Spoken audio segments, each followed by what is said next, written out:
자, 반갑습니다. 오늘은 10월 6일 화요일입니다. 네. 아무 일 없었던 것처럼, 네. 방송을 시작하고 있죠. 자, 출석 먼저 부르겠습니다. 하늘별님 어서 오시고요. 화수분처럼님 반갑습니다. 백마산님, 그리고 풍림부자님 어서 오세요. 복 받으시고요. 정배열 우상향님, 해피머니님 어서 오세요. 이치카님, 난 건물주님 반갑습니다. 네. 팅키님 오셨고요. 소피리님 어서오세요. 네. 반갑습니다. 반가워요. 반갑구만. 반가워요. 네. 지선아택님 어서오세요. 그리고 투자의 큰손님, 오케이님, 미영재우님, 따시게님 오셨습니다. 반갑습니다. 네. 좋은 밤 되시고요. 저희 얼굴이 보고 싶으시다면 유튜브로 빨리 넘어가시면 되겠습니다. 네, 유튜브는 아시죠? 유튜브에서 성투사, 요즘에 성투사만 검색해도 잘 나오는 것 같더라. 성투사의 주식으로 부자되기 채널로 찾아오시면 되죠. 뭐 굳이 얼굴을 안 보셔도 상관없습니다. 워낙 뭐 눈부시기 때문에 눈이 멀 수도 있어. 아, 네, 이렇게 미안해요. 네, 유튜브도 보겠습니다. 네, 조금 늦었지만 오기스티느님 어서 오시고요. 네, 총알충전님, 소비 말고 투자님 반갑습니다.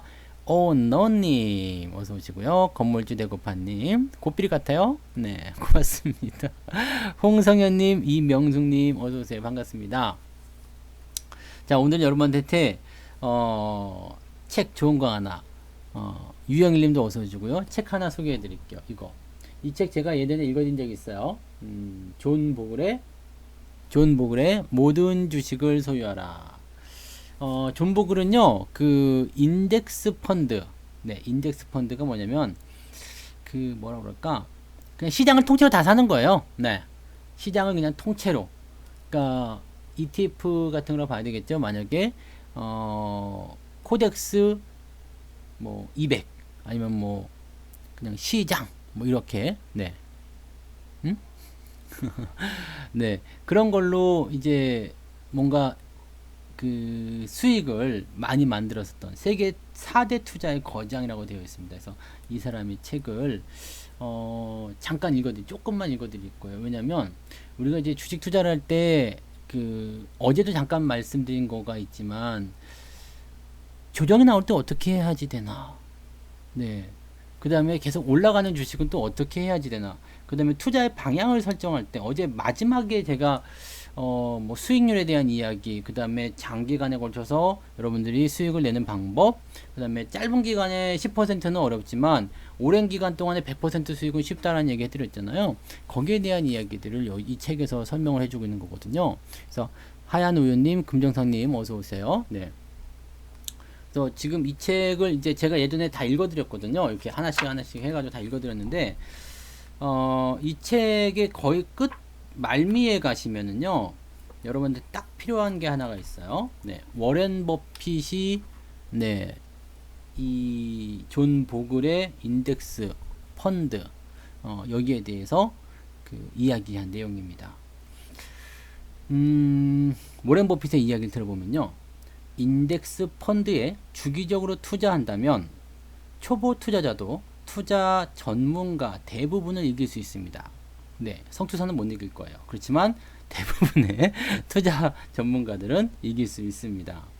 역설적이지만 아무리 멍청한 투자자라고 하더라도요, 스스로 멍청하다고 생각하시는 분들은 지금 여기 딱 맞을 수도 있어요. 근데 여러분은 다 똑똑해서 뭐 해당이 안 될 수도 있겠지만, 네, 멍청한 투자자라고 해도 자신의 한계를 인정하는 순간 멍청한 상태에서 벗어나게 됩니다.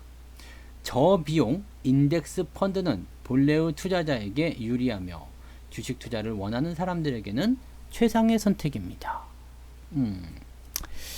자, 우리는 여기서 이제 조금만 더 나갈 거예요. 인덱스 펀드라는 것은요, 그 여기 지금 존 보글의 이야기는 모든 주식을 소유하게 됐을 경우에 여러분들이 성공할 수 있는 확률입니다. 즉, 예를 들어서 그냥 우리가 종합지가지수에 대한 부분을 우리가 확인을 해보면 그냥 시장을 샀다 이거야. 시장을 샀다. 시장을 샀으면 이게 저 밑에 80년도 시작할 때 100포인트였어요. 이제 2600, 2400포인트죠. 그러면은 100에서 2400이면 무려 24배죠. 24배. 네. 24배. 24배가 일단 올라갔다. 80년이면은 지금으로부터 40년 전이죠. 네, 40년 만에 24배, 2400%의 수익을 볼 수 있다라는 얘기죠. 그래서 그냥 지금 주가의 어떤 상황은요, 어쨌든 계속적으로 상승할 수밖에 없는 부분들이라고 보시면 되는 건데, 이게 종합주가지수는 역사가 지금 굉장히 짧아요. 짧기 때문에 그렇지만 우리가 다우지수 같은 경우로 보게 되면요, 이 어마어마한 역사를 좀 보실 수가 있어요. 지금 이게 1000포인트라고 치고요. 이게 30,000포인트, 29,000포인트잖아요. 그럼 이거는 1000포인트가 3만이 갔다 그러면 이거는 30배 더 많이 갔죠. 네. 물론 뭐 기간적인 부분이 조금 다르게 하겠습니다만, 네. 계속해서 오른다 이거예요. 어쨌든 지수는 계속해서 올라갈 수밖에 없다. 그렇다면 차라리 주식 투자를 가지고 손실을 보지 말고 그냥 인덱스 펀드에 투자를 해놓고 계속적으로 놔두면 되는 거 아니겠느냐, 이런 얘기죠. 즉 시장의 모든 주식을 다 사버리게 되면 결과적으로 나는 수익을 보게 된다라는 이야기가 여기서 나오게 되는 겁니다. 그래서 인덱스 펀드라는 것을 이제 이 존 보글이라는 사람이 개발을 해가지고 만들었는데, 그냥 타겟팅하는 거 있죠. 액티브 펀드 이렇게 뭐 종목들 이렇게 찝어가지고요. 나는 이 섹터를 할 거야, 난 이 섹터를 할 거야, 이렇게 펀드를 만들잖아요. 그 펀드의 수익률을 앞서더라 이 얘기예요. 네, 앞서가더라. 물론 이제 1년치를 계산했을 때는 그게 아닐 수도 있겠지만, 이게 조금 시간이 길어지면 길어질수록 인덱스 펀드가 가지는 장점이 계속 드러나더라, 이런 얘기가 나옵니다. 그래서 이것이 정답이구나, 네, 라고 이야기를 해주는 내용이거든요. 자, 오늘 제가 여러분들한테 해드릴 이야기가 바로 여기에 있습니다. 근데 여기 이제 그 인덱스 펀드 뭐 모든 시장을 다 사면 아주 좋을 것 같아요 라고 말씀을 해주실 수는 있겠습니다만, 뭐 제가 예전에도 말씀드린 적이 있어요. 펀드의 최대 단점이 뭘까요? 단점. 네. 인덱스 펀드라고 하더라도, 또는 제 아무리 엄청난 펀드라고 하더라도요, 최대 단점은 뭐냐면 비용이에요. 비용이 나간다. 비용이 나간다. 돈이 든다는 얘기예요. 일단은 수수료, 성공 보수, 그 다음에 운용하는 사람들의 어떤 운용사의 임원진들에 대한 보수, 그런 것도 다 비용을 다 빠지거든요. 그러다 보니까 처음에 일단은 운용 수수료부터 시작해서 운용 비용이죠. 그것부터 시작해서 성공 보수에 그 외 기타 등등 보수에 또 세금에 등등등 하다 보면은 내가 실질적으로 50% 수익을 냈음에도 불구하고 가져가는 것은 얼마 안 되더라 이 얘기거든요. 그러니까 최대 단점은 그거예요. 수익을 많이 냈지만 비용이 나가기 때문에 이렇게 펀드를 운영하게 되면 결국 내가 먹는 것은 없고 남 좋은 일만 자꾸 시키더라라는 이야기죠. 어제 제가 월가에서는 도대체 펀드 매니저들이 어느 정도 자금을 굴리는가라고 조금 이제 찾아봤어요. 어제는 그냥 1조 정도라고 제가 예를 들어서 말씀을 좀 드렸잖아요. 그러니까 1조의 1% 얼마예요? 100억이라고 했죠. 100억. 네. 근데 월가에서 조금 잘하는 펀드 매니저들이 운용하는 액수, 금액은 얼마일까요? 네. 여러분 한번 생각해 보시겠어요?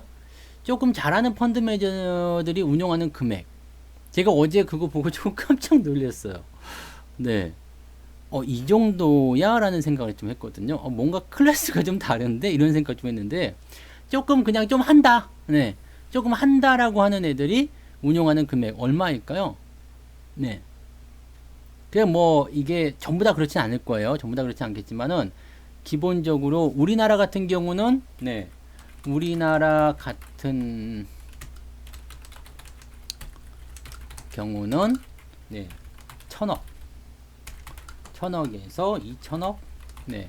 그 정도면은 그냥 좀 한다 이렇게 얘기가 된다라고 하더라고요. 물론 더 많이 하는 사람도 있겠지만은 1000억에서 2000억 정도. 1000억에서 2000억 정도의 1%만 하더라도 사실은 이게 10억, 네. 10억에서 20억쯤 되잖아요. 그러니까 물론 이걸 가지고서 저 다 하진 않아요. 여기서 이거 빠지고 저거 빠지고 하기 때문에 운영하는 사람이 전부 다 먹지는 않겠죠. 그렇지만 저 정도 운영하면 굉장히 많은 금액이에요. 네, 많은 금액입니다. 보통은 저 정도까지 안 하죠. 펀드 설정액 들어가면은 1000억 했다 그러면은 회사 차원에서 가져가는 부분이라서 저렇게까지 뭐 수수료 뭐 1% 띄어서 저만큼 먹었다 하더라도 저런 건 되지 않아요. 근데 월가에서 조금 잘하는 애들, 네, 펀드 매니저 얘네들은 어느 정도 운영하냐면 평균, 네, 그냥 평균입니다. 잘하는 애들이요. 26조라고 합니다. 정확한 건 아니에요. 네, 그냥 그렇다라고 얘기를 들었어요. 26조 원이요. 우리나라 돈으로 26조 원. 물론 이제 돈의 가치가 네, 우리랑 좀 다르겠죠. 우리나라는 1000원이고 걔네들은 1달러고 이렇게 되니까 뭐 이게 금액의 가치가 조금 다르게 하겠습니다만 상상을 좀 초월하죠. 26조 원이면은요. 1%면 얼마예요? 2천억인가요? 200억? 얼마예요? 2천억이죠? 1%가 2천억 맞아요? 맞나? 1조에 100억이니까 10조에는 1000억이고 2600억이네요. 2600억. 이게 수수료야. 1%의 수수료. 이거를 회사에서 나눠 먹는다고 치더라도 괜찮죠. 네. 그러니까 뭐 월가에서 조금 잘한다 하는 그런 투자자들 같은 경우는 그 펀드 매니저들은 돈을 그렇게 많이 버는 것 같아요. 나도 월가로 갈 걸 그랬어. 그러면 영어 때문에 그 다음에 계산이 조금 늦어서 좀 그렇긴 한데 사실 종목 수익률 딱 따지고 보면 1년치 연간 수익률 따지고 보니까 내가 그렇게 못하는 것 같지도 않던데 네 월가에서 안 불러주더라. 네 영어를 못해서 그런 것 같아. 뭐 불렀을지도 몰라. 영어를 못 읽으니까 이렇게 스팸 처리해가지고 지웠을지도 모르죠. 근데 평균 26조 원 만만치 않은 네 2600억의 수수료 어마어마한 거죠. 그럼 여기서 우리가 한번 생각해 볼 게 있어요. 네 생각해 볼 게 있어요. 저 비용을 1%라고 하지만 저 사람들은 많이 가져간단 말이에요. 그럼 저 비용을 절약할 수 있다면 얼마나 좋을까? 네. 왜냐면 수익이 났을 때 성공보수 띄어가고요. 그 다음에 1% 수수료 좋게 띄어가고, 그 다음에 뭐 띄어가고 이렇게 되면 사실은 저런 사람들은 뭐 저렇게 많은 돈을 벌고 뭐 그냥 매년 저렇게 많은 돈을 벌어가는 상황이 벌어지겠지만은 투자자 입장에서는 자꾸 돈을 뜯기는 거고 수익이 나든 안 나든 뜯기잖아요. 그 다음에 수익이 났음에도 불구하고 자꾸 뭔가 뜯기고 이렇게 되니까 조금 뭔가 좀 손해보는 것 같다는 얘기죠. 그래서 존 보글이 저비용 인덱스 펀드를 개발하게 되죠. 네. 저비용 인덱스 펀드는 뭐냐면 일단 안 파는 거예요. 네. 일단 사놓고 안 파는 거예요. 그러면 비용이 발생하지 않는다. 자, 저 수수료라는 것은 뭐냐면 처음에 설정액이에요. 그러니까 내가 1년짜리 펀드를 들었어요. 그래서 1년에 뭐 한 15% 20% 수익이 나왔어. 그러면은 다시 내년도에 설정할 때 다시 돈을 또 내야 돼. 뭐 그런 것들인데요. 저 인덱스 펀드는 내가 팔겠다고 할 때까지는 절대로 비용이 발생하지 않아요. 그러니까 샀다 팔았다 자체를 하지 않는다는 거예요. 그냥 사놓고 그냥 가만히 있는 것이 인덱스 펀드예요. 그러면 누구나 다 할 수 있는 거 아니겠느냐? 라고 할 수도 있겠습니다만 돈의 한계가 있겠죠. 네, 돈의 한계가 있겠죠. 그러니까 나는 뭐 1000만 원밖에 없어요. 근데 인덱스 펀드를 이렇게 표방하고자 또는 뭐 그렇게 같이 하고자 전 종목을 다 살 수가 사실은 없잖아요. 그러니까 펀드에 들어가서 금액이 뭉쳐지게 되면 얘네들이 통째로 그 돈을 모아가지고 만약에 26조 원이다 그러면 종목들을 쭉쭉쭉쭉쭉 사가지고 딱 사놓을 수가 있는 거예요. 전부 다 살 수 있는 거야. 그런 상황이 되게 되면 어떻게 되겠어요? 적은 돈을 가지고서 내가 모든 종목을 소유하게 되면서 인덱스 펀드를 통한 수익 실현이 가능한 거죠. 그래서 그런 식으로 이제 생각을 계속 하면서 이 인덱스 펀드가 인기를 끌게 돼요. 왜냐면 비용 자체가, 수수료 자체가 굉장히 낮은 상태에서 수익률은 액티브 펀드를 이제 시간이 지나가면 지나갈수록 더 뛰어넘는 상황이 벌어지게 되니까. 네.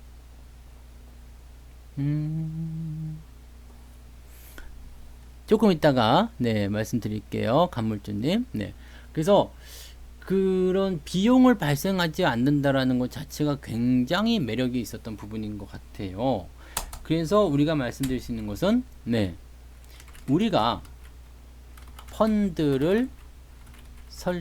펀드에 가입하지 않고 펀드와 같은 네 포트를 구축하자. 그러면은 어쨌든 수수료가 안 들 거예요. 그죠? 수수료가 안 들어. 그러면 펀드와 같은 포트를 구축하기 위해서는 내가 뭘 해? 어차피 내가 사고 내가 하는 거기 때문에 나한테 수수료를 줘야 될 이유가 없잖아. 비용 뭐 성공보수 이런 거 수익 많이 나도 내가 뭐 나한테 비용 처리해서 나갈 것도 없는 거고요. 그죠? 그래서 우리가 펀드에 가입하지 않고 펀드와 같은 포트폴리오 구축하자는 것이 첫 번째인데 한계가 있죠. 한계가 있어요. 무슨 한계요? 자금이 그렇게 안 되죠. 모든 주식을 살 수가 없어. 모두 다 살 수 없다.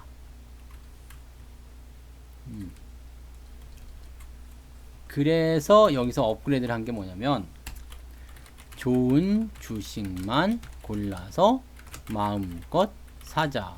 그리고 팔지 말자. 이게 나오게 된 거죠. 그러니까 지금 같은 시장 상황에서 여러분들이 뭐 단기 조정이 나올 때 어떻게 해야 될까요? 주가가 계속 올라갈 때 어떻게 해야 될까요? 이런 부분들은 이제 요 두 가지 그냥 문장으로 다 해결이 된 거예요. 주식 투자 이제 어떻게 해야 돼요? 내일 조정 나면 어떻게 해야 돼요? 뭐 이런 것들 고민할 게 없어요. 내가 고른 기업이 좋은 기업이라면 그냥 사. 네. 그 다음에 팔지 마세요. 그러면 매매할 때 수수료가 발생하지도 않겠고요. 그리고 그냥 좋은 주식이기 때문에 어쨌든 시장을 따라서 올라갈 거란 말이에요. 그리고 그런 종목이 하나만 있는 게 아니라 2개가 있고 3개가 있고 10개가 있고 100개가 있고 뭐 500개가 있고 뭐 종목 수는 관계가 없을 것 같아요. 좋은 주식이니까.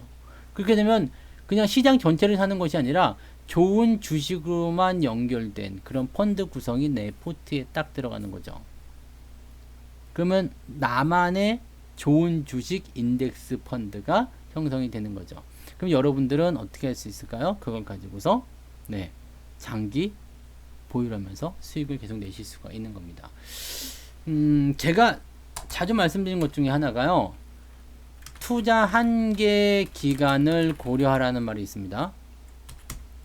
투자 한계 기간. 이게 뭐냐면 경제 활동을 더 이상 못하는 시기. 더 이상 경제활동을 할 수가 없어가지고 수입이 없어요. 그러다 보니까 이제는 내가 무언가 밖에서 돈을 벌어가지고 이렇게 주식을 사거나 이렇게 할 수 있는 행위 자체가 안 될 때요. 거기까지가 투자 한계 기간이라고 생각합니다. 그래서 보통은 저 같은 경우는 네, 75세까지 일을 할 거라고 일단 지금 생각을 하고 있습니다. 그때 돼서는 이제 그때가 되면 또 80세까지 일을 하게 될 수도 있겠죠. 네.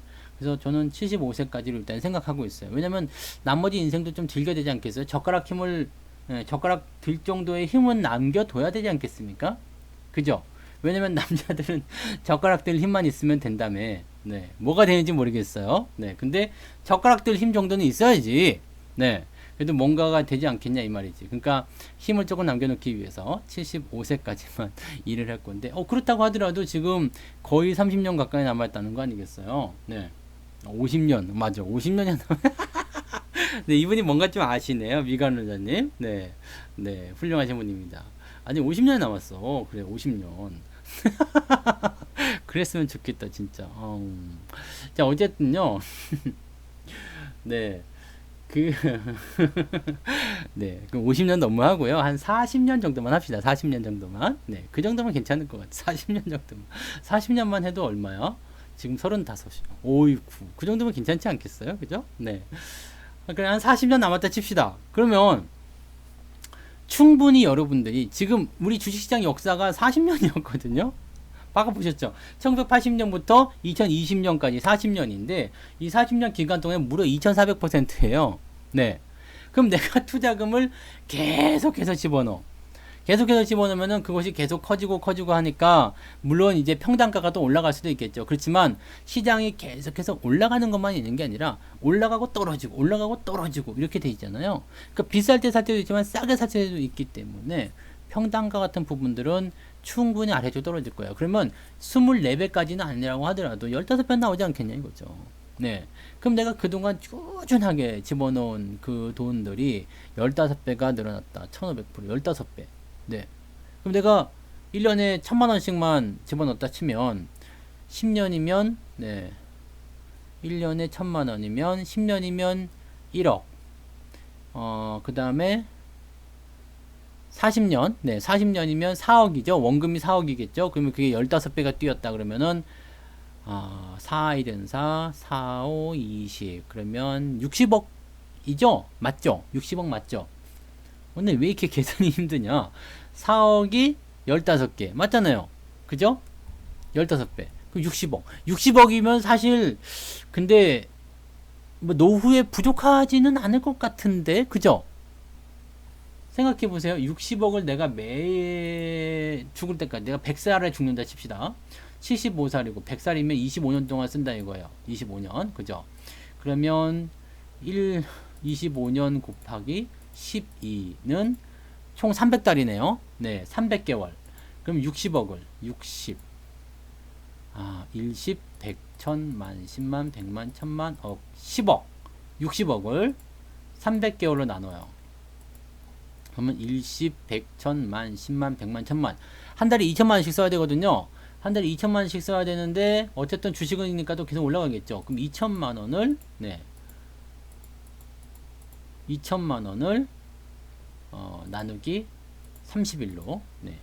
치면 하루에 1, 10, 100, 1000만, 10만. 하루에 67만 원씩 쓰면 돼요. 와, 뭐 그렇지 뭐 쓰면 되지 뭐. 67만 원. 하루에 67만 원씩 계속 써야 돼. 쉬지 않고.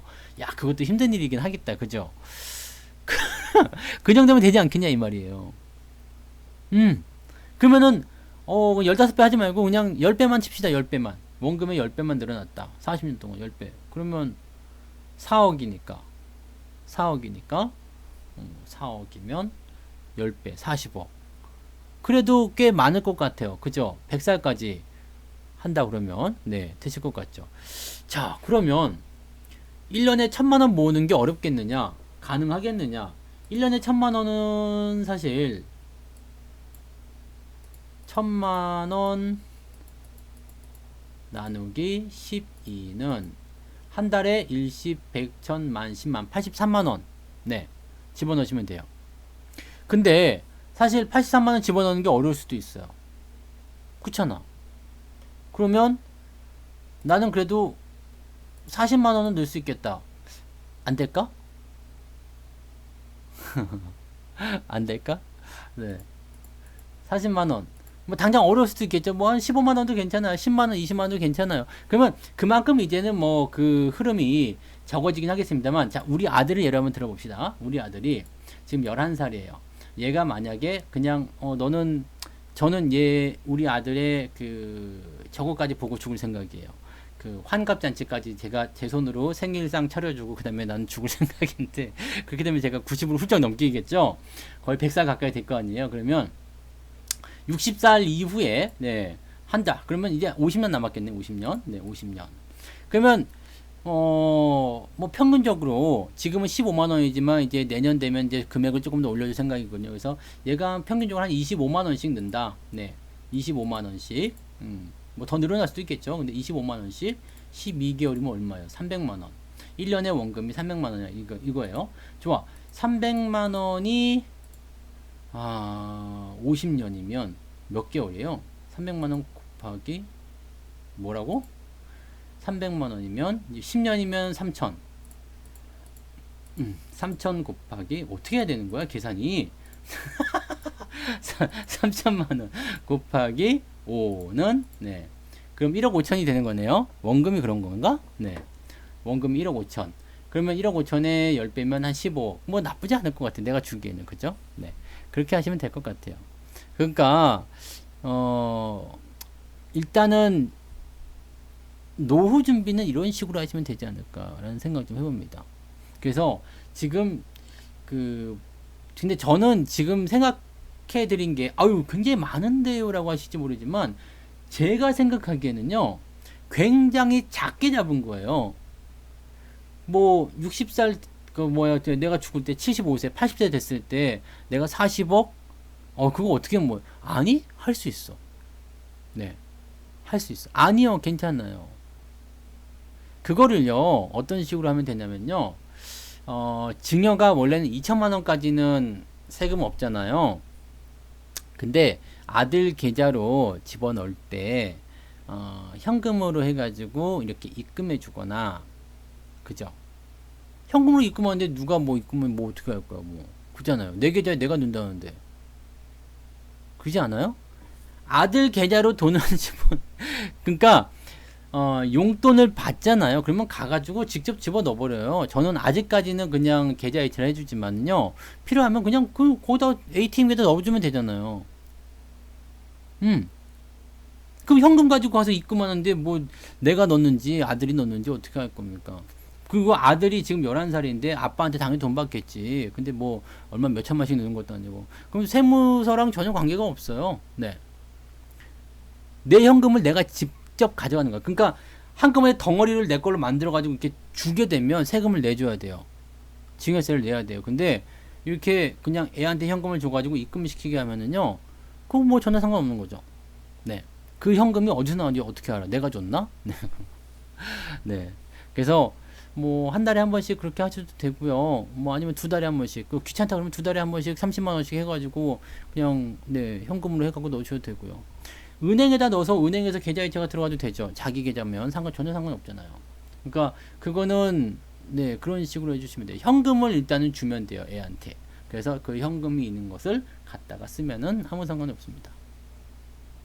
뭐 그렇게 보시면 되죠. 네 그래서 그거를 일단은 뭐 그래서 제가 처음에 만들 때 아이 계좌 아이 명의로 계좌를 만들려고 하는 이유가 그래서 있는 거예요. 네. 나중에는 내 걸로 다 해놓고 있다가 그거를 이만큼 만들어 주려고 그러면 세금 많이 뛰거든요. 그러니까 그렇게 하시면 돼요. 네. 특별하게 저거하지 않으셔도 되니까. 그러니까 지가 현금으로 갖다 넣으면 상관없어요. 네. 그렇잖아. 나는 그렇게 해서 걸린 적은 없었던 것 같아. 자기가 현금 갖다 집어넣는데 뭔, 네. 근데 어쨌든 경제활동 안 하니까 부모가 줬다라고 얘기는 하겠죠. 근데 그 정도 가지고서 뭐 세무조사 들어오거나 그런 일이 없습니다. 네. 그렇게 생각하시면 돼요. 그렇게 한꺼번에 들어가면 당연히 저거 하셔야 돼요. 네. 2천만 원일 거예요, 아마. 지금 더 늘어났나요? 2천만 원 정도일 걸로 알고 있어요. 그래서 그거 이상을 한꺼번에 주게 되면 일단 무조건 세금 신고를 해야 돼요. 네. 그렇게 보시면 됩니다. 5천이에요? 5천이면 뭐 거기까지는 이제 그냥 편안하게 넣으시고요. 그 다음부터는 현금으로 그냥 지가 넣으라고 하면 되죠. 네. 뭐 아무튼 네 그거는 그냥 지가 갖다 넣으면 돼요. 네. 그냥 지가 갖다 넣으면 됩니다. 그렇게 해서 그 머리를 좀 잘 써보세요. 어떻게 하면 피해갈 수 있을까 그런 거. 그 법에 대해서는 잘은 모르겠어요. 근데 아직까지는 괜찮고요. 이것도 이제 뭐 1,000만 원, 2,000만 원 넘어가기 시작하면 그 다음부터 이제 생각 좀 해야 되겠죠. 그래서 그거 굉장히 간단해요. 어렵지 않아요. 그냥 저는 농협에서 했거든요. 그러니까 농협 ATM기에 가가지고 지가 입금하면 돼. 네. 어렵지 않아요. 그러니까 집 앞에서 가까운데 해가지고요. 그냥 그렇게 밖에 그냥 마실 나갈 때 마트 갈 때 한 번씩 입금해 주시면 한 달에 한 번인데 못 하실 일이 뭐 있겠나요? 네. 누가 준 건지 모르게. 네. 본인 입금. 끝. 네. 끝. 내 돈인데? 내 돈인데? 그러면 누가 뭐라 할 건데? 뭐. 뭐 소득세 뭐 그런 거는 당연히 나중에 신고해서 뭐 하겠지만은 내 돈인데 뭐 어쩔 건데. 그렇잖아요. 근데 내가 건네주면 일단 그거는 안 돼요. 그러니까 뭐 바로 집 앞에 있을 때 네. 아이스크림 사용하면서 한 번씩 입금해주고 그거 애들한테 해주는 것도 좋아요. 야 가자 해가지고 데리고 가서 네가 입금해봐 이렇게 입금해주는 것도 가르쳐주는 것도 괜찮아요. 되게 좋아요. 아무튼요. 네 그러하다라고 보시면 됩니다.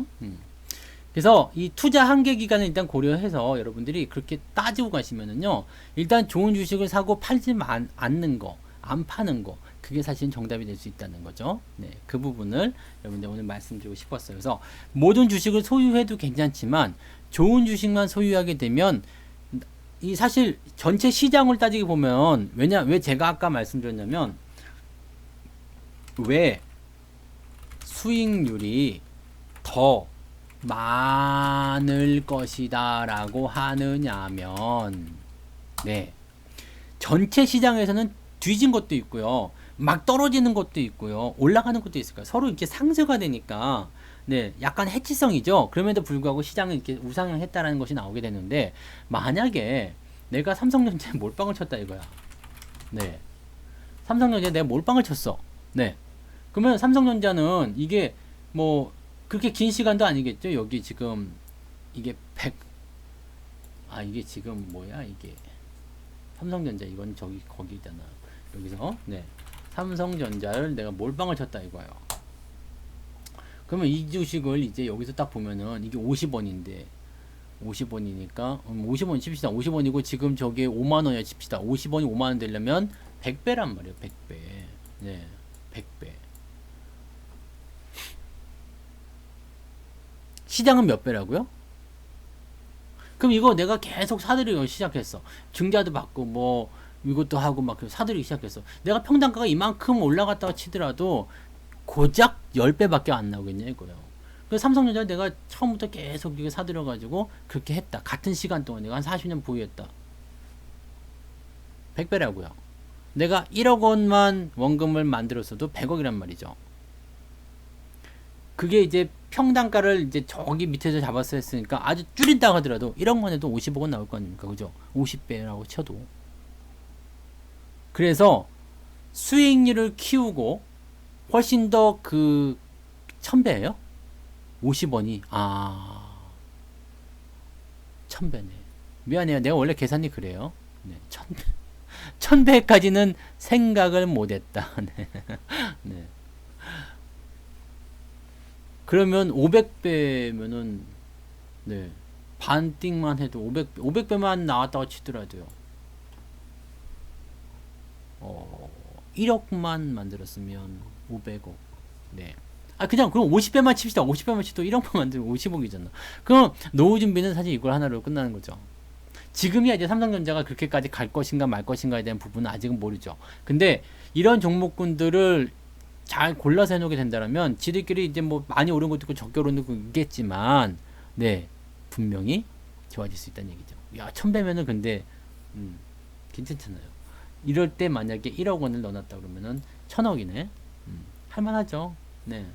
그러니까 그렇게 생각을 해주시면 돼요. 그래서 왜 수익률이 더 많느냐고 한다라면 나쁜 주식은 사지 않고 좋은 주식만 사서 계속 모아라 이 얘기죠. 팔지 말고요. 네, 팔지 말고요. 그러니까 10% 20%에 대한 그런 수익률에 대해서 생각하지 말고요. 큰 그림을 그리자 이 얘기지. 네, 큰 그림을 그리자. 그래서 저는 지금 생각하기에 뭐 한 30년 가까이 남았으니까 그죠? 네, 30년 정도 남았으니까 뭐 이 정도면 충분하지 않을까 싶기도 하고요. 근데 우리 아이 같은 경우는 최소 50년, 네, 지가 뭐 더 늙어서까지 한다 그러면 60년 이렇게. 근데 50년 이후부터 60살이면은 우리 애기 같은 경우는 60살만 돼도 아직은 날아다닐 거 아닙니까? 그러면 그때부터 뭐 펑펑 써라. 네, 그렇게 해도 되는 거고. 네, 그래서 저는 그렇게 여러분들도 계좌를 만들어 가셨으면 좋겠어요. 물론 지금 연세가 뭐 70대 80대 이렇게 되시는 분들은 뭔가 좀 생각을 달리 하셔야 되겠죠. 그렇지만은 이제 뭐 50대이시거나 40대이시거나 이런 분들은 충분하다고 생각해요. 충분하다고. 네. 그리고 배당 주는 거, 그 다음에 계속 성장하는 거, 그런 것들을 잘 찾아가지고 포트에다 담아놓고 팔지 말고 틈날 때마다 돈 생길 때마다 계속 사는 거야. 네. 한 주씩이라도 사다 보면은 이게 계속 늘어나게 되거든요. 네.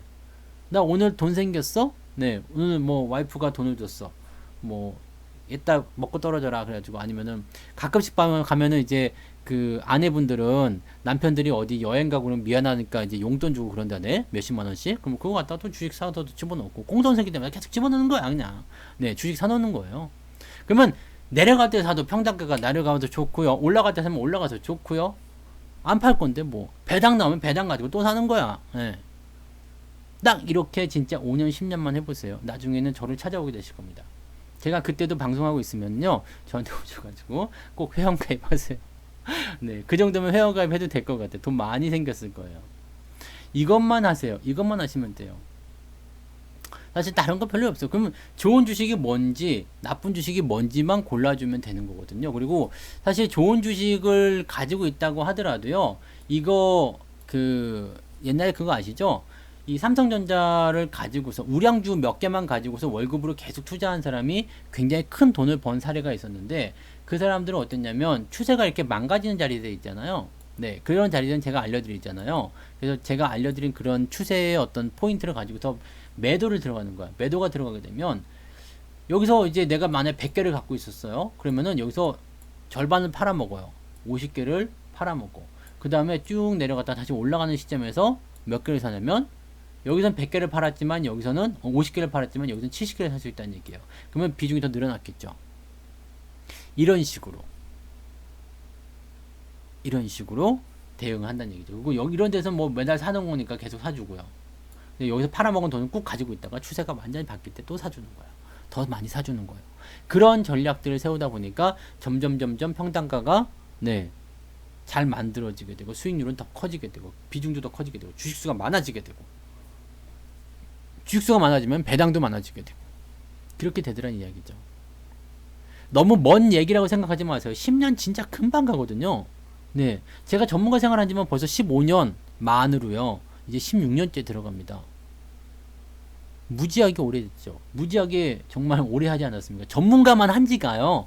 전문가 한 지가. 근데 엊그제 같아요. 네, 엊그제 같아. 그때 막 산성 PNC 막 이런 거 10배씩 날아갈 때, 네, 그때가 엊그제 같아요. 리본, 루보 작전주 루보 있었을 때. 그때 엊그제 같아요. 그게 2007년도거든요. 루보. 엊그제 같아. 근데 벌써 13년 전이야. 14년 전인가요? 2007년도면? 무지막지, 뭐, 금방 가거든요. 네. 진짜 금방 가요. 10년 금방 갑니다. 그러니까, 10년만 해보셔도 여러분들 분명히 달라져요. 그러니까, 그렇게 장기 플랜을 세우고 들어가세요. 여러분들은 지금 주식으로, 뭐, 그냥, 뭐, 잠깐 수익 먹고 빠지고, 막 이런 거, 그거는 주식이 아니에요. 도박이죠. 그냥 돈 넣고 돈 먹기. 네. 옛날 학교 앞에 가면 그런 거 많이 있었잖아요. 자, 돈 넣고 돈 먹기. 그 새끼, 욕해서 미안해요. 그 사람들도 물론, 네, 그 사람들 물론 저거겠죠. 그 생계를 위해서 하는 거겠지만, 그 고무줄 2개 엮어가지고, 긴 거 뽑아라, 작은 거 뽑아라 하는데, 그거 안 되더라. 네. 처음에는 딱, 뭐 뽑으면 긴 거가 나와요. 근데, 뭐 손을 어떻게 속이는지 모르겠어. 나 아직도 그 트릭을 모르겠어요. 하고 나서 이제 50원 걸고 하면은 100원 주겠다. 막 그래요. 그러면 애들이 이제 하루에 그때 용돈이 제가 100원이었거든요. 100원을 거는 거 아침에 딱 100원 걸고 그거 뽑는 거지. 그러면은 무조건 짧은 게 나오는 거죠. 네. 무조건 짧은 게 나와. 그럼 어떻게 돼요? 무조건 짧은 게 나오면. 100원 뜯기는 거예요. 아침에 그냥 날리고 하는 거예요, 집에. 아, 정말 그거 근데 애들 코 묻은 돈 막 이런 거 있죠? 애들 코 묻은 돈 막 뺏어가지고. 진짜 그렇게 하면 안 되죠. 네. 그런 것들은, 네, 확실히, 도박이나 마찬가지요. 그러니까 단타 치시거나 이렇게 하지 마시고요. 단타를 치더라도 그냥 샀다 팔았다 자꾸 하지 마시고 스윙으로, 그러니까 마디 매매라고 하죠. 이렇게. 이런 정도. 그냥 한 몇 주 정도는 그래도 끌고 가면서 또는 몇 달 정도 끌고 가면서 하는 그런 스윙 매매. 적어도 그런 정도는 하고 들어가시는 단타를 하시는 게 좋아요. 네, 단타를 하시더라도. 몇 달이 단타입니까? 어떤 분들은 한 달 정도 한다 그러면 그렇게 장기 투자를 하시나요? 그런데 1년도 사실은 단타예요. 아시죠? 부동산 여러분들 집 사놓고서 1년 후에 판다 그러면 뭐라 그래요? 그렇게 단타 치고 나오냐 그래요. 부동산 같은 건 단타인데 이런 거 1년 지나도 단타인데 이거 주식은 왜 1년 지나면 장기 투자야? 1년 보유하라 그러면 다 그냥 뒤집어져요. 네. 1년은 어떻게 보유합니까? 그런데 1년 금방 가요. 네. 사실은 근데 제가 전문가 리딩을 하고 문자반을 하고 이렇게 유료 사업을 하면서 네, 1년씩 보유하세요라고 하면은 안 돼. 네, 자꾸 사고 팔고 해줘야지 여러분들이 좋아하고 가입도 하고 하는 건데, 나는 사실 뭐 이게 돈보다도 그냥 여러분들이 더 잘 됐으면 좋겠어요. 잘 되셔가지고 그냥 그 잘 된 걸로 가입도 하시고 뭐 그런 거가 더 좋은 거 아니에요? 윈윈 아니에요? 샀다 팔았다 자꾸 해서 뭐 그냥 뭐 한 5% 10%씩 계속 먹는 것보다 나는 그게 더 나은 것 같아요. 맨날 먹을 수도 없는 거고. 근데 장기 투자 같은 경우는 일단 좋은 주식을 갖고 버티게 되면 무조건 승률은 90% 이상 나오잖아요. 계좌가 늘어날 확률은, 계좌가 수익이 날 확률은 거의 100%라고 보실 수 있습니다. 아무리 그지 같은 장이라도요, 수익은 무조건 계좌 수익을 보면 무조건 나오게 되어 있어요. 왠지 아시죠? 손실은 제한적이고 수익은 무한대이기 때문에. 지금이야 뭐 그렇게 엄청나게 강하게 나온 종목이 없겠지만 뭐 조금 지나면 이제 100%짜리, 200%짜리, 300%짜리 이렇게 나오기 시작하면 그거 하나가 모든 손실을 다 복구시켜 놓고 계좌를 띄워 놓거든요. 그럼 그때부터는 여러분들이 굉장히 쉽다는 것을 느끼게 되실 거예요. 거기까지 가는 게 어렵죠. 사실 거기까지 가는 게 어려워요. 네. 그러면서 내가 계속 이렇게 해야 되나 이런 생각도 드실 텐데 거기까지만 가게 되면 그 다음부터는 쉬워요. 왜냐면 수익이 계속 깔려져 있으니까. 그러면 좋은 주식들 가지고서 그때부터 계속 이렇게 하는 거구나 라는 생각이 확 드실 건데 네, 그렇게 못 하시게 되면 조금 아쉽죠. 거기까지 잘 참고 가시기를 강력히 네, 권장해 드립니다. 제발 좀 네, 그러시면 되고요. 그럼요. 지금은 좋은 장이지만 잘 보세요. 제가 직접 계좌 운영한 거 그때 보지 않으셨어요? 여기서 시작했다니까요. 우리 아들 계좌 직접 보여드렸잖아요. 2018년 1월 25일 날 월급을 타가지고 계좌를 만들어서 우리 아이 계좌로 시작을 했죠. 지금도 그때가 복구가 안 됐어요. 지수가요. 아시죠? 아직 많이 떨어져 있죠. 개판이죠. 개판이었어요. 네. 근데 지금은 플러스 30%가 넘어요. 아직 본전이 오진 않았는데. 안 좋은 장은요, 여러분들이 더 좋은 거예요. 왜냐하면 우리는 무슨 투자를 하냐면 한 방에 몰빵 치는 투자 안 하죠. 제가 문자반 할 때 어떻게 해드려요? 문자 보내드릴 때, 자, 처음에 몇 프로? 3%. 그 다음에 추가 매수. 그죠? 추가 매수. 장 내려갈 때마다 계속 하는 거잖아요. 추가 매수에 대한 관점을 가지고 있으면은요, 겁낼 게 없어요. 평단가가 계속 내려가거든요. 그리고 추가 매수에 대한 관점은요, 주가가 그냥 이렇게 빠진다고 해가지고, 보세요. 내가 여기서 주식을 샀어. 근데 여기서 추가 매수하고 여기서 추가 매수 절대 이렇게 안 해요. 여기서 물렸어? 그럼 올라올 때 추가 매수 들어가요. 가면서 추가 매수 들어가요. 추가 매수 들어가요. 평단가 훅 내려가거든요. 그 다음에 이거 먹는 거거든요. 이런 운영을 해 주셔야지만이 여러분들이 폭락장에서 추가 매수가 들어가도 전혀 문제가 될 거 없죠. 내가 가지고 있는 주식이 손실이 많이 났어. 괜찮아요. 무조건 올라오게 되어 있습니다. 망할 기업 아니면. 네. 망할 기업 아니면 전혀 문제될 게 없어요. 그러니까 이런 폭락장에서는 다 깨져요. 그냥 뭐 답이 없어. 사실은. 네. 다 깨지거든요.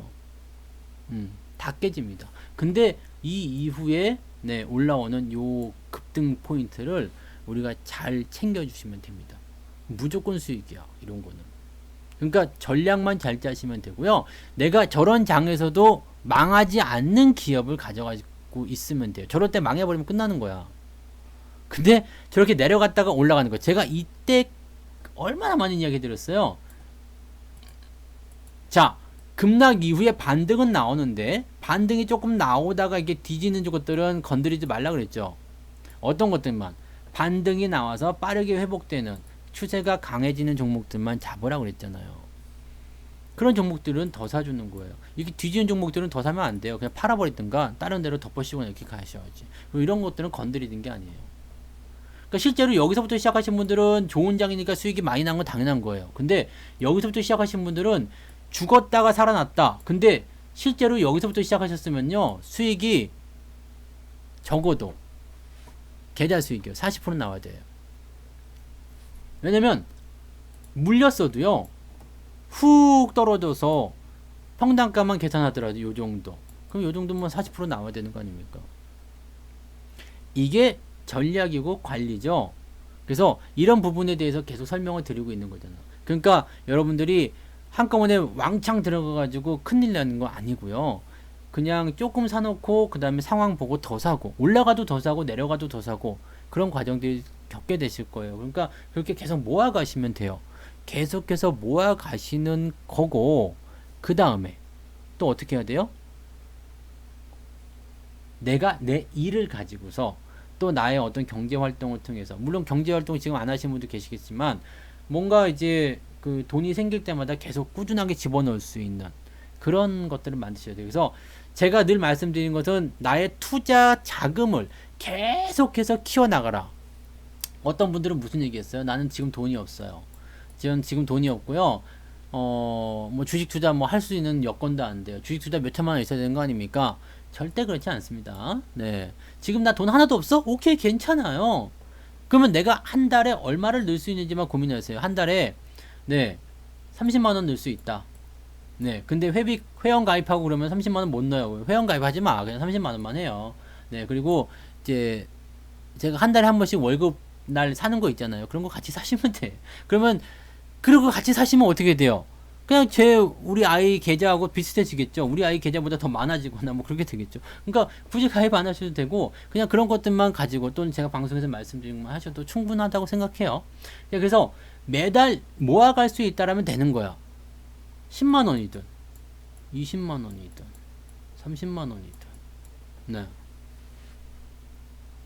그렇게만 하시면 됩니다.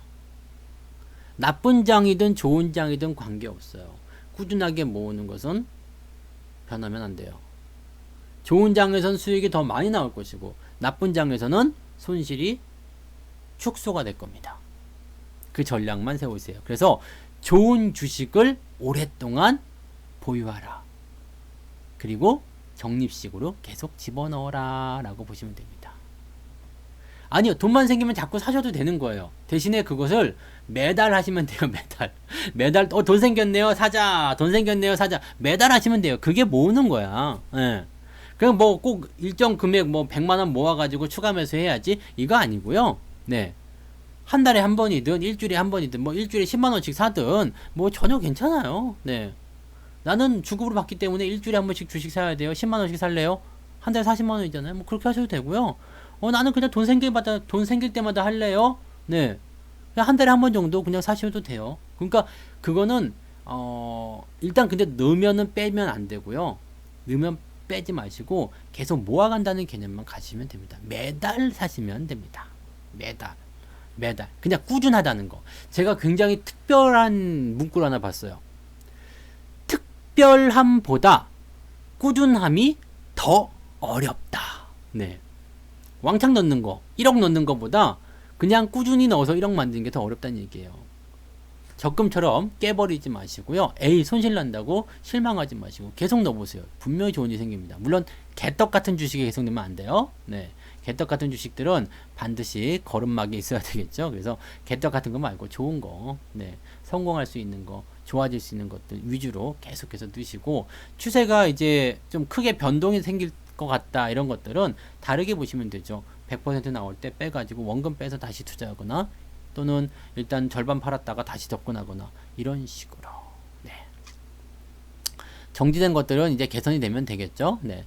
자, 답변을 이제 드릴게요. 네, 시간이 제가 할 말을 다 해버려가지고 시간이 많이 되긴 됐는데 답변을 드릴게요. 추징금, 과징금을 추징당한 이후로 하락 추세로 전환되었다. 네이버 역시 불명예 과징금. 맞습니다. 과징금은요, 벌금이에요, 벌금. 네. 그 다음에 건물주님 것도 답변 드리고, 여기는 간물주님이 질문하셨고, 여기는 건물주님이 질문하셨고, 좋아요. 누구든 괜찮죠? 네. 자, 과징금. 이것은 뭐냐면 벌금이에요. 벌금은 현금이 일단 나가는 거란 말이에요. 네. 현금이 나가는 거야. 현금이. 그래서 필요 없는 돈이에요. 그러니까 여러분들이 운전을 하다가 저는 얼마 전에 돈을 벌었잖아. 네. 제가 새벽에 운전을 이렇게 하고 산에 가려고요. 네. 그날은 새벽에 나갔어. 새벽에 운전을 딱 하는데 신호가 아무도 없잖아요. 그리고 되게 짧은 데였어. 그래가지고 제가 하면 안 되지만 신호 위반을 잠깐 했거든요. 이렇게 살짝 신호 위반을 했어요. 근데 저 앞쪽에 경찰차가 있는 거예요. 그래갖고 또 벌금이구나. 그러고 가는데 잡지를 않는 거예요. 그래갖고 이렇게 이렇게 봤더니 주무시고 계시더라고. 그래서 난 돈 벌고 왔는데 다음부터는 네, 신호 위반 안 할게요. 미안해요. 네, 어딘지 모르니까 벌금 물리진 않겠지? 네. 아무튼 벌금은 일단은 돈이 나가는 거예요.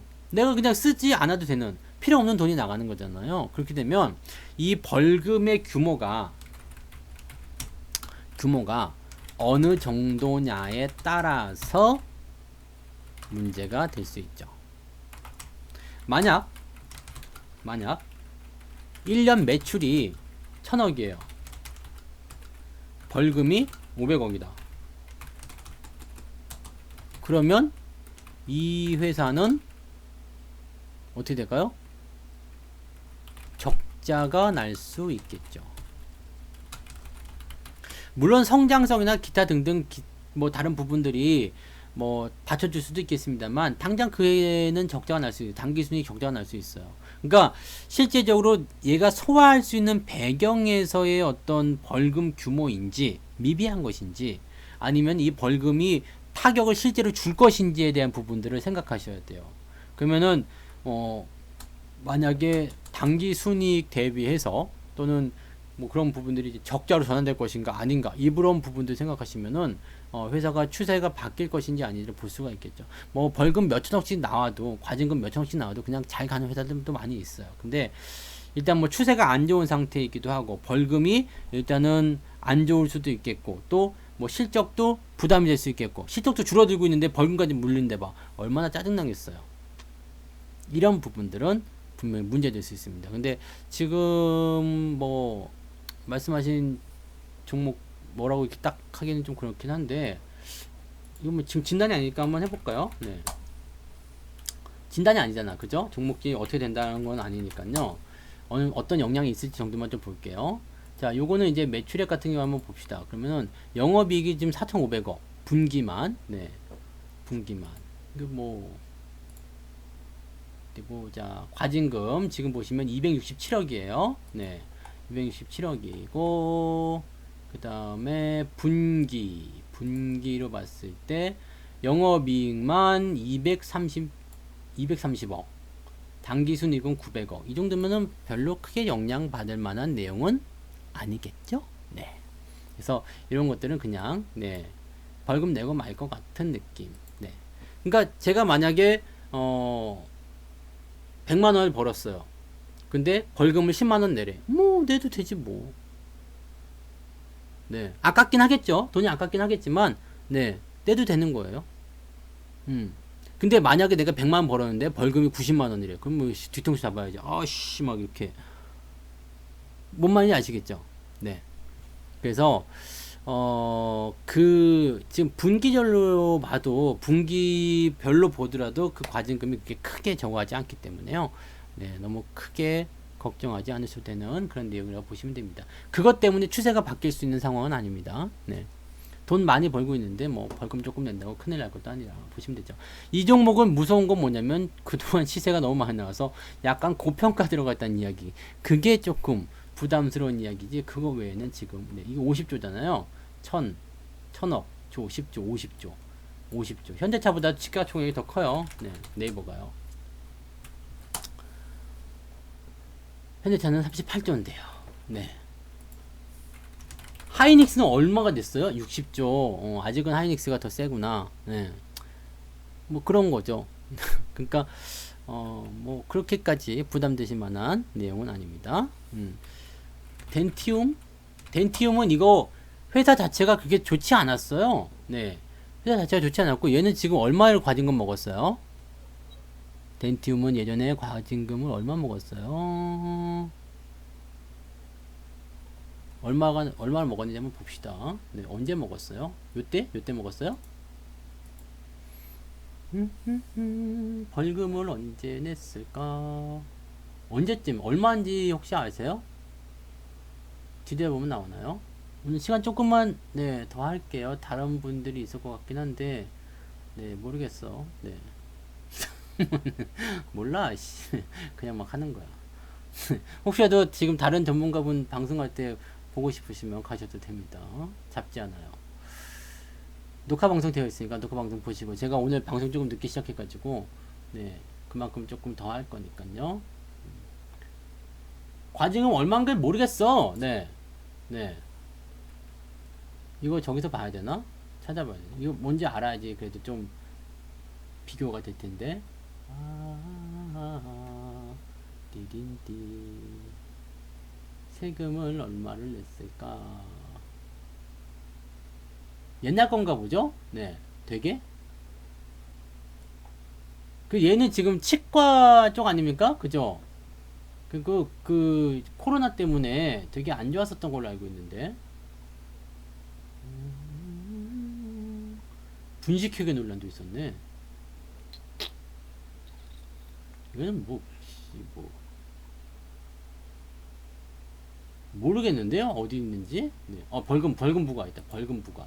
100억이네요. 100억. 100억 벌금 부과인데 이 정도 보십시다. 이제 이게 2019년도네요. 2019년도에 100억. 자, 2019년도에 100억이다 이거야. 그러면 100억이면요. 얘 지금 영업이익이 440억이고요. 이거 지금 요거 빠져갖고 그렇게 된 거죠. 네. 거의 돈벌이의 절반 정도네요. 네. 그렇게 되면 어떨 것 같아요? 네. 내가 100만원 벌었는데 50만원이 벌금으로 나간 거야. 그러면 타격을 입겠죠.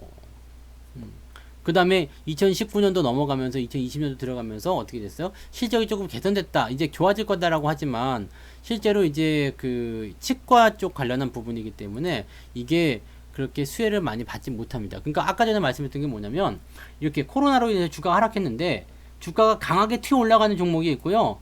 가다가 많은 애들이 있어요. 이런 애들은 약해서 건드리면 안 되는 것들. 네, 아시겠죠? 그래서 뭐 지금 이거는 업황도 그렇고요. 지금 당장 뭔가를 하기는 좀 어려운 상황이라 보시면 되죠. 그리고 이게 2019년도부터가 아니고 2018년도에 뭔가 있었나 본데요. 네, 그때부터 빠진 거고 2019년도 여기는 이제 과징금에 대한 부분들인데 여기서부터 뭔가 시작이 된 건데요, 이미. 네. 추세가 올라오지 못했잖아요. 잘 봐요. 많은 분들이 이제 속아 넘어가는 자리가 이런 자리죠. 네. 이런 자리. 야, 이거 뭐 바닥 잡은 거 아닙니까? 라고 하는데 바닥을 잡은 차트는 이렇지 않아요. 여기는 뭐냐면 내가 바닥을 잡을 수도 있다라는 것 때문에 보초병 보낼 수 있는 자리죠. 보초병. 왜냐면 정돈이 안 돼 있어요. 정리가 안 돼 있는 상태예요. 그냥 남자애들 방은 오히려 깨끗한 것 같아요. 여자애들 방, 사춘기 여자애들 방에 들어간 것 같은 느낌? 네. 머리카락만 이렇게 굴러다니고, 우리는 물론 여자애가 딸이 없지만 많이 들었어요. 그 사춘기 여자애들, 네. 그런 느낌이라고 해야 되나? 네. 그런 거. 네. 저는 그렇게 생각이 좀 드네요. 그래서 정리가 안 돼 있기 때문에 일단은 주가가 올라갔다라고 볼 수가 없죠. 그 다음에 이 자리가 지지가 안 되는 이유가 있죠. 이거 지지가 되려면 여기서 뭔가가 있어줘야 되거든요. 여기 지지가 될 수가 없어요. 그런 느낌입니다. 근데 여기는 지지가 좀 될 수가 있는 게 일단 공모가 수준에서의 지지 포인트죠. 그러니까 여기서 지지가 된다 그러면 주가는 이번에 돌아설 수 있는 상황은 됩니다. 근데 여기는 지지가 아니에요. 그렇게 차트를 보시면 됩니다. 그래서 뭐 그런 식이죠. 그러니까 덴티움 같은 경우는 네, 생각했던 것보다 네, 잘 생각해 보세요. 뭐 한 5천억 버는 애가 200억 과징금 맞은 거하고 100억 버는 애가 네, 뭐지 300억 버는 애가 아니 200억 벌었죠. 그때도 200억 버는 애가 100억을 과징금 맞는 거하고는 어마어마한 차이가 있습니다. 그런 것들은 네, 규모에 따라서 분명히 달라진다는 얘기죠. 네, 참고하시면 좋겠네요. 자, 그 다음에 건물주님 질문 요거 하고 마무리 할게요. 유상증자 권리락이 생겼는데 1년 정도 보유 중인데 평당가가 600원 정도라 유상증자 금액 우리종금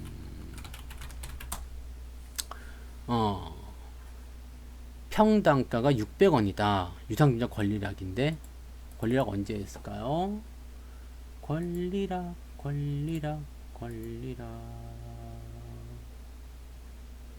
1.6%? 500원이다. 유상증자 금액이 500원. 유증 안 한다고 했는데 금액 차이 별로 없어서요. 유증을 받는 게 좋을까요? 그러게요. 빠르게 회복도 안 돼서. 무슨 말씀이실까? 지금 보유하신 평당가가 600원. 자, 유상증자에 대한 이야기만 답변을 드릴게요. 뭐 지금 어떻게 해야 되냐고 그런 거 아니고, 보유 중인 평당가가 600원. 그 다음에 유증 금액이 500원. 받을까요? 말까요? 요거잖아요. 요거는 보통 권리락을 받으면은요, 예전에는 그냥 유증을 받으셨어야 돼요. 근데 왜냐면 권리락 때문에 안 받으면 손해였거든. 근데 요즘에는 신주인수권이라는 게 들어오죠. 신주인수권이 들어오니까 그거 팔아먹고 그냥 유증 안 받으셔도 됩니다. 네, 그러면은 그만큼 보존을 해줘요. 네, 그 금액만큼 보존을 해줍니다. 그래서 그렇게 하시면 되고요. 뭐 주가가 계속 내려갈 것 같은 상황에서 유증을 굳이 받아야 될 이유가 없겠죠. 네, 그렇게 보시면 되고. 네. 대부분 그렇지 않아요. 대부분 뭐 유증 가격까지 떨어진다 그 정도는 아니고요. 그냥 장이 안 좋거나 종목이 안 좋거나 뭐 개떡 같아서 그렇겠죠. 유상증자 자체가 개떡이에요. 네. 유상증자 자체가 돈이 없으니까 유상증자를 받는 건데, 지금 유상증자를 만약에 내가 2,000원에 받아야 되겠다. 예, 근데 지금 주가가 4,000원이다. 그럼 주가가 일단 쾅 떨어지겠죠? 쾅 떨어지면서 어디 이하로 안 떨어지냐면 2,000원 이하로 안 떨어지는 거야. 왜? 유상증자로 받는 금액이 2,000원이니까 그 이하로 떨어질 필요가 없겠죠. 그러니까 떨어지긴 떨어지는데 그 위쪽 근처 지점에서 거의 대부분 저점을 좀 잡는 경우가 있어요. 만약에 유상증자 금액보다 가격이 더 떨어지면 어떻게 될 것 같아요? 유증이 실패하겠지. 또는 유상증자 가격이 변화가 되거나. 근데 지금처럼 권리락 이미 받아놓은 상태면 네, 유증이 실패할 수가 없을 테니까 그냥 팔아먹는 게 나을 수도 있고요. 네. 옛날에는 못 봤어요. 그게 언젠가부터 생겼어요. 예전에 제가 유상증자 받을 때는 그냥 전화가 왔거든요. 네. 전화가 가지고 유상증자 받으실래요? 안 받으실래요? 뭐 받을게요. 그러면 얼마까지 돈 넣으세요? 그러고 끊었거든요. 되게 불친절했어. 그 여자 가만 생각하니까 열받네. 네. 내가 누군 줄 알고 전화해가지고 그럼 돈 넣으세요? 뭐 그러고 전화 끊었거든. 뭐 그 약간 좀 불친절했어. 껌 씹으면서 그런 거 같아.